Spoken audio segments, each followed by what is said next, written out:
দয়াল ঠাকুর শ্রী শ্রী রাম ঠাকুর চ্যানেলে সবাইকে স্বাগত।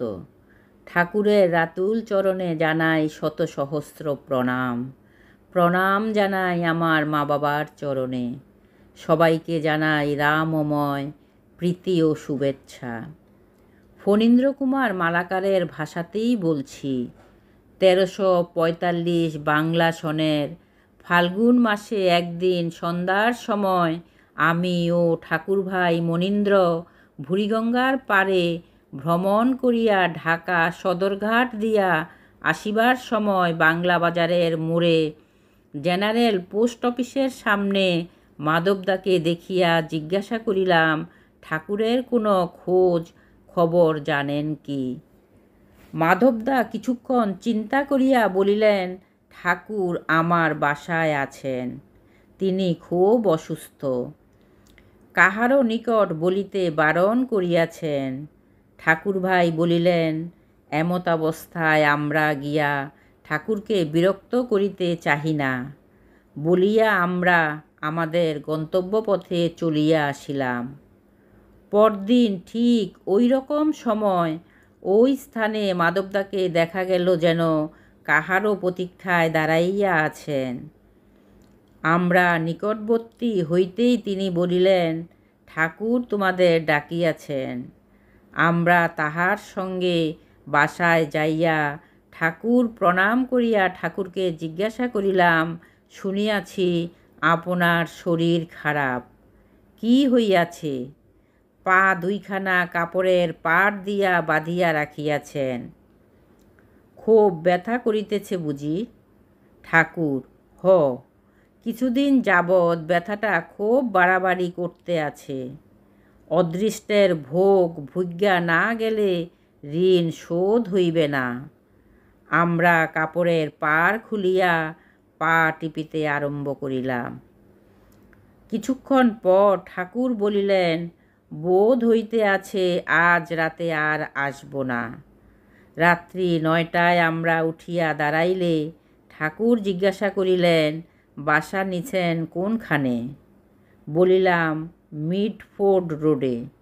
ঠাকুর, বেশি দূর না, 2 বেলাই আসবেন। তারপর হইতে প্রতিদিন সকালে 8টায় ও দুপুরের পর 3টায় ঠাকুরের নিকট যাইতাম এবং পদসেবা করিতাম। একদিন 1 বোতল বিদেশি আচার লইয়া ঠাকুরকে দিলাম, তিনি কৃপা করিয়া গ্রহণ করিলেন। কিছু সময় পরে দেখি ঠাকুর জামা গায়ে দিয়া বসিয়া আছেন। ঠাকুর বলিলেন, চলেন বুড়িগঙ্গার ধারে একটু ভ্রমণ কইরা আসি। ঠাকুরভাই কাপড়ের জুতা পায়ে পরাইয়া দিলে ঠাকুর রওনা হইলেন। আমরা পিছনে চলিলাম। বুড়িগঙ্গার তীরে যাইয়া পাকা রাস্তা দিয়া ধীরে ধীরে হাঁটিতে লাগিলেন। প্রায় মাইলখানেক যাইয়া পুনরায় বাসায় ফিরিয়া আসিলেন। এইভাবে ঠাকুরকে লইয়া আরও 3 দিন ভ্রমণ করিলাম। একদিন ভ্রমণকালে ঠাকুর বলিলেন, মুসলমান বাদশাহ জাহাঙ্গীরের আমলে এই শহরের নামকরণ করছিল জাহাঙ্গীরাবাদ। ঢাকা শহর থেকে প্রায় 2 মাইল পশ্চিমে জাহাঙ্গীরের প্রাসাদ ছিল, প্রমোদ উদ্যান ছিল, সৈন্য থাকবার কেল্লা ছিল। ওই স্থানে বাস করার সময় জাহাঙ্গীরের এক কন্যা মৃত্যুমুখে পতিত হইলে ওই স্থানেই কবর দেওয়া হইছিল। কালক্রমে সব নষ্ট হইছে। ভগ্নাবশেষ কেল্লা ইত্যাদি এখনও দেখতে পাওয়া যায়।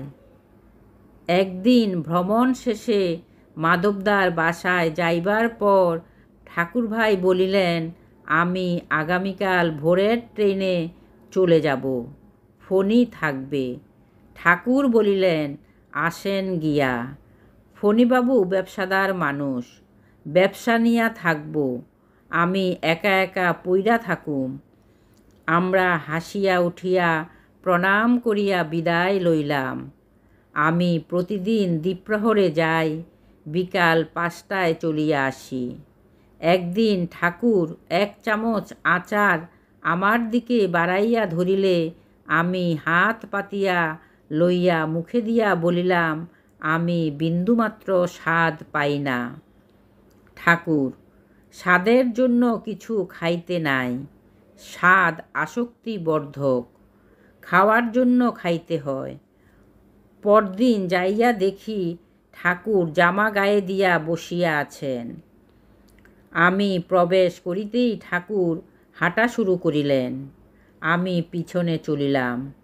ঠাকুর বাংলা বাজারের মোড়ে আসিয়া আমাকে বলিলেন, সিদ্ধেশ্বরী মাতার বাড়ি আমাগরে নিয়া গিয়া ওইখানে ৮ ঘণ্টা বিলম্ব কইরা আবার এইখানে আইনা দিব, এই জন্য ভাড়া কত নিব?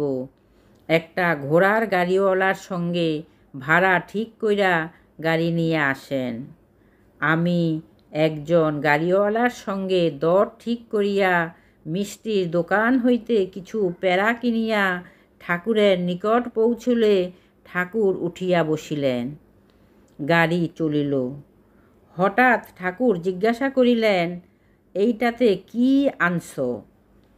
উত্তর, মায়ের ভোগের জন্য টাটকা প্যাড়া নিয়েছি। ঠাকুর, ভালো। দেবতা বাড়ি শুধু হাতে যাইতে নাই, যেইখানে যে দেবতা সেইখানে থাকতে গেলে ওই দেবতারে শ্রদ্ধা ভক্তি করা ভালো। আমি, যে কোনো দেবদেবীই হন, প্রণাম আমি করি। আমার গুরুমন্ত্র বলেই প্রণত হই। দেব বা দেবীর নাম গন্ধ উচ্চারণ করি না। ঠাকুর, একই কথা হইল। দেব দেবী বিভিন্ন আকারের প্রকারের ও বিভিন্ন নামের হইলেও মূলত এক। গুরুদত্ত নাম মন্ত্রে সকল দেবদেবী তুষ্ট থাকেন। যেহেতু দেবদেবীর নাম ব্যতীত আর কিছুই নন, সব নাম এক ও অভিন্ন। এইরূপ আলাপ করিতে করিতে আমরা সিদ্ধেশ্বরী মাতার বাড়ি হইতে ৮ মাইল দূরে থাকিতে ঠাকুর বলিলেন, গাড়ি থামাইতে বলো। গাড়ি থামিল। ঠাকুর অবতরণ করিয়া বলিলেন, মাতৃদত্ত যে প্রণামী মন্ত্র তুমি পাইছ, সেই মন্ত্র দিয়া মারে প্রণাম করবা। পরে দর্শন কইরা ভোগ দিয়া এইখানে আইসা দাঁড়াইবা। আমিও একটা কাজ সাইরা আইসা এইখানে দাঁড়ামু। গাড়ি চলিতে শুরু করিল। ঠাকুর অন্যদিকে চলিলেন। গাড়ি সিদ্ধেশ্বরী মাতার বাড়ি পৌঁছলে গাড়োয়ানকে অপেক্ষা করিতে বলিয়া আমি যাইয়া মাকে প্রণাম করিয়া দর্শন করিলাম। ভোগের সামগ্রী দক্ষিণা সমেত পূজারীর হাতে দিলাম। প্রায় ২০ মিনিট পর পূজারী ভোগ নিবেদন করিয়া আমার হাতে মায়ের প্রসাদ কিছুটা দিলে আমি পুনরায় মাকে প্রণাম করিয়া গাড়িতে আসিয়া বসিলাম। গাড়ি চলিল। দূর হইতে দেখিলাম ঠাকুর দাঁড়াইয়া আছেন। ওই স্থানে গাড়ি থামিলে ঠাকুর উঠিলেন। গাড়ি চলিল। আমি জিজ্ঞাসা করিলাম, মাতৃদত্ত প্রণামী মন্ত্র আমি পেয়েছি, তুমি জানো কি করে? ঠাকুর, সব জানি, সব বুঝি, বলি না। তোমাগো বাড়ির সংলগ্ন উত্তর দিকে মায়ের বাড়ি আছে।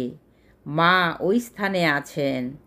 তোমার ১২ বৎসর বয়সে খেলাধুলা কইরা ভরপুর সন্ধ্যাবেলা মার বাড়ির উপর দিয়া বাড়ি ফিরবার সময় মার ঘর থাইকা ওম ওম শব্দ শুইন্না স্বল্প অন্ধকার ঘরে প্রবেশ কইরা ঘরের পূর্ব দিকের বেড়ার সঙ্গে দণ্ডায়মান মার মাথার অজানুলম্বিত ঘন কালো কৃষ্ণ চুলে আবরিত মার পৃষ্ঠদেশ দেখা তোমার ২ হাত দিয়া মারে জড়াইয়া ধরবার জন্য উদ্যোগ করতেই মার ঘোর রক্তবর্ণ বিশাল অক্ষিগোলকের প্রতি দৃষ্টি পড়ায় তুমি ভয়ে মাগো মাগো শব্দে চিৎকার কইরা বাড়ির দিকে কিছু দূর গিয়া অজ্ঞান হইয়া পইরা যাও।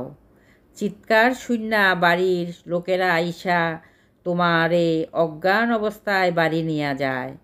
অজ্ঞান অবস্থায় থাইকা মার সঙ্গে তুমি যেসব কথা বলছ সেই সব কথা শুইন্না অভিভাবকেরা পরবর্তী অমাবস্যায় মার পূজা দিছিলেন। এখন মার সঙ্গে ঘুমের মধ্যে কথাবার্তা দেখা হয় না? উত্তর, না, এখন আর মাকে দেখাও যায় না, কথাও শোনা যায় না। ঠাকুর, কতদিন যাবৎ দেখাশোনা হয় না?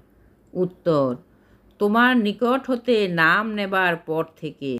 ঠাকুর, তাই নাকি? তবে আর ভাবনা কি?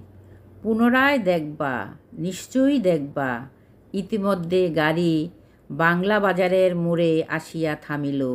আমরা নামিলাম। ঠাকুরকে মাধবদার বাসায় পৌঁছাইয়া দিয়া আমি আমার বাসায় ফিরিয়া আসিলাম। জয় রাম, জয় গোবিন্দ।